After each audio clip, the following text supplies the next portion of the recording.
Currency की शुरुआत एक इंटरेस्टिंग और यूनिक तरीके से हुई जो शुरू होती है 1980 से। 1983 में अमेरिका के रहने वाले डेविड चाउम ने डिजिटल करेंसी का आइडिया दिया। अपने आइडिया पर काम करते हुए चाउम ने डिजीकैश नाम की एक कंपनी स्टेब्लिश की। डिजीकैश डायरेक्ट टू पीयर ट्रांजैक्शन को प्रमोट करती थी, जिसमें किसी भी मिडलमैन की ज़रूरत नहीं थी। उस समय प्रॉपर मार्केट डिमांड और अपॉर्चुनिटी नहीं मिलने से कंपनी अनसक्सेसफुल हो गई। चाउम को कंपनी बंद करनी पड़ी।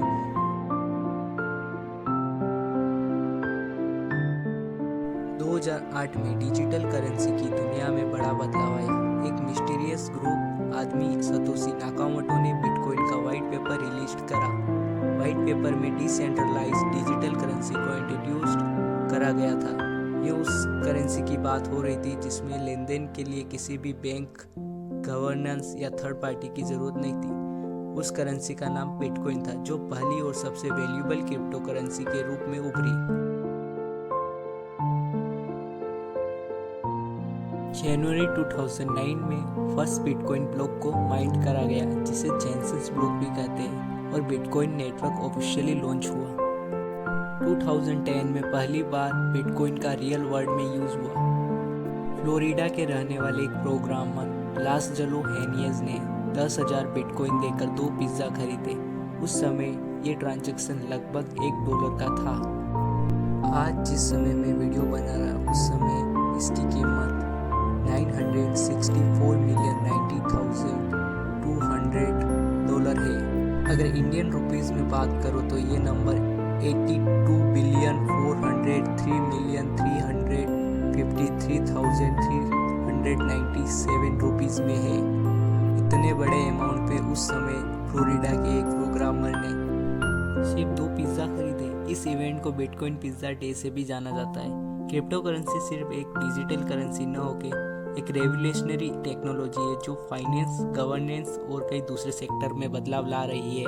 चलो अब जानते हैं क्रिप्टो करेंसी काम कैसे करती है। इसके लिए हमें सबसे पहले ब्लॉकचेन टेक्नोलॉजी को समझना। ब्लॉकचेन एक डिस्ट्रीब्यूटेड लेडर सिस्टम है जो एक नेटवर्क में सभी पार्टिसिपेंट के बीच में पब्लिकली इंफॉर्मेशन को रिकॉर्ड करता है। हम ब्लॉकचेन को समझने के लिए इसे 3 की एलिमेंट्स में डिवाइड करते हैं। First, decentralisation, second, transparency and immutability, third, smart contracts. Decentralisation blockchain system में कोई सेंट्रल अथॉरिटी नहीं होती। ट्रांजैक्शन और डेटा को एक सेंट्रलाइज सर्वर पर स्टोर करने के बजाय उसे डिस्ट्रीब्यूटेड नोड पर स्टोर करा जाता है।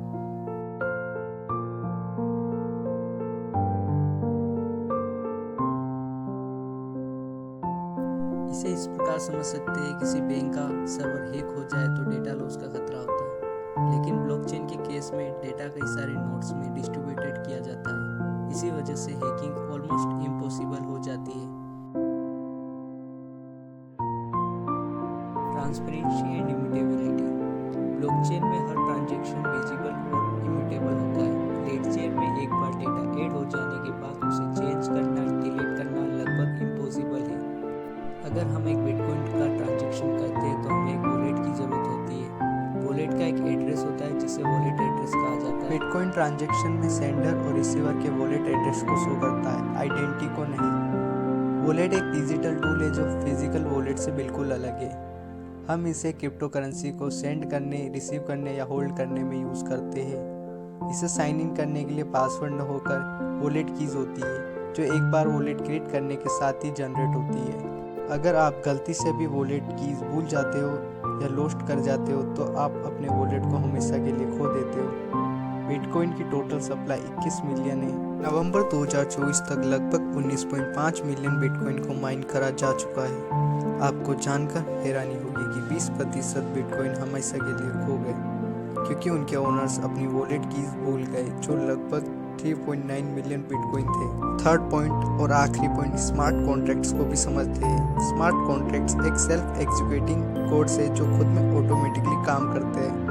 आप थोड़ी भी क्रिप्टो करेंसी से रिलेटेड नॉलेज रखते हैं तो आपने ये नाम जरूर सुने होंगे: NFTs, DeFi, metaverse integration, green crypto currency etcetera. सबसे पहले जानते हैं DeFi को, जिसका फुल फॉर्म है डिसेंट्रलाइज्ड फाइनेंस। इसमें किसी भी थर्ड पार्टी की ज़रूरत नहीं होती। डीफाई प्लेटफॉर्म्स स्मार्ट कॉन्ट्रैक्ट्स का यूज़ करते हैं जो ब्लॉकचेन पर सेल्फ एग्जीक्यूट होते हैं। डीफाई यूजर्स को finance services, loans, borrowing, trading और असेट मैनेजमेंट सीधे पीयर टू पीयर तरीके से प्रोवाइड करती है। डीफाई का सबसे बड़ा फ़ायदा ये है कि ये परमिशनलेस और ग्लोबली एक्सेसिबल है। किसी को भी इन प्लेटफॉर्म का यूज़ करने के लिए थर्ड पार्टी अप्रूवल की ज़रूरत नहीं होती। अब आते हैं NFT पर, यानी नॉन फंगिबल टोकन्स पर। ये एक यूनिक डिजिटल असेट है जिसे कॉपी करना या डुप्लीकेट बनाना लगभग इम्पॉसिबल है, तो कॉपीराइट और ओनरशिप का लफड़ा ही नहीं। NFT के यूजर्स इन गेम असेट्स को रिप्रेजेंट करने में, वर्चुअल रियल असेट्स खरीदने और बेचने में, मेटावर्स को बनाने में करा जाता है। जैसे जैसे ब्लॉकचेन टेक्नोलॉजी डेवलप्ड हो रही है, NFT के यूजर्स और एडॉप्शन भी बढ़ रहे हैं। हमें मेटावर्स को भी समझना चाहिए। मेटावर्स एक वर्चुअल डिजिटल दुनिया है जहाँ यूजर्स अपना रियल टाइम में अवतार से इंटरेक्ट, वर्क, गेमिंग और सोशलाइज कर सकते हैं। VR virtual reality and AR augmented reality AI और ब्लॉकचेन टेक्नोलॉजी का यूज़ करते हैं। ग्रीन क्रिप्टो करेंसी उन क्रिप्टो करेंसीज को कहा जाता है जो इन्वायरमेंटल इम्पैक्ट को कम करने पर ध्यान देती है। Traditional crypto currencies bitcoin, Ethereum 2.0 से पहले माइनिंग के लिए बहुत सारी बिजली यूटिलाइज करती थी। Traditional crypto currency energy intensive proof of work POW का यूज़ करती है। इस प्रॉब्लम को सोल्व करने के लिए green crypto currency POS proof of stake and POA proof of authority जैसे इनोवेटिव मेथड का यूज़ करती है, जैसे कि सोलाना एक ग्रीन क्रिप्टो करेंसी है।